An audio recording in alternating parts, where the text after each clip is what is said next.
Hello സുഗമോ ദേവി പുത്തൻ promo വിശേഷങ്ങളിലേക്ക് എല്ലാ കൂട്ടുകാർക്കും സ്വാഗതം. അപ്പൊ കാര്യങ്ങളൊക്കെ കൈവിട്ട അവസ്ഥയിലാണല്ലേ നമ്മുടെ സിദ്ധാർത്ഥനാണ് എല്ലാവരുടെയും പഴി കേട്ടുകൊണ്ടിരിക്കുന്നത്. രജനി പോലും നമ്മുടെ സിദ്ധാർത്ഥനെ സ്വന്തം അച്ഛനിങ്ങനെ കുത്തുവാക്കുകൾ കൊണ്ട് മൂടിക്കൊണ്ടിരിക്കുകയാണ്. അപ്പൊ സിദ്ധാർത്ഥൻ ആകപ്പാടെ ഭയങ്കരമായിട്ട് കരയുന്ന ഒരു നിലയിൽ തന്നെയായി. ഇപ്പൊ പാർട്ടിക്കാർ വരുമ്പോൾ പറയുന്നുണ്ട്, എനിക്കിപ്പോ പാർട്ടിയെക്കാളും വലുത് എന്റെ ഭാര്യയാണ്, ഭാര്യ എവിടെയെന്ന് അവൾ എവിടെയാണെന്ന് എനിക്ക് കണ്ടെത്തിയേ പറ്റൂ എന്നൊക്കെ പറഞ്ഞ് പാർട്ടിക്കാരോടും പറയുന്നുണ്ട്. പിന്നീട് നമ്മുടെ പ്രഭാവതിയുടെ പാർട്ടിക്കാർ വന്ന് അവരും പ്രശ്നം ഉണ്ടാക്കുന്നുണ്ട്.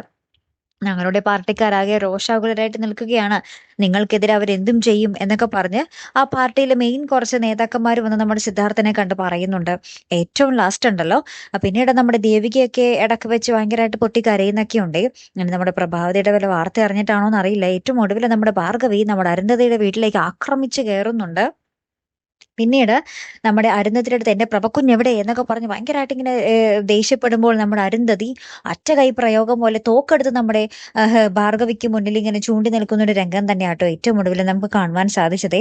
പിന്നീട് നമ്മുടെ സിദ്ധാർത്ഥൻ നമ്മുടെ ത്യാഗരാജനുമായിട്ട് ഒരു ഏറ്റുപിടുത്തം നടക്കുന്നുണ്ട്. അവിടെ പാർട്ടിയിൽ മൊത്തത്തിൽ കലഹത്തോട് കലഹമായി കഴിഞ്ഞു. എന്തായാലും നമുക്ക് നോക്കാം, കാത്തിരുന്ന് തന്നെ കാണാം. അപ്പൊ അടുത്തൊരു വീഡിയോ വരുന്നത് വരയ്ക്കും ഗുഡ് ബൈ.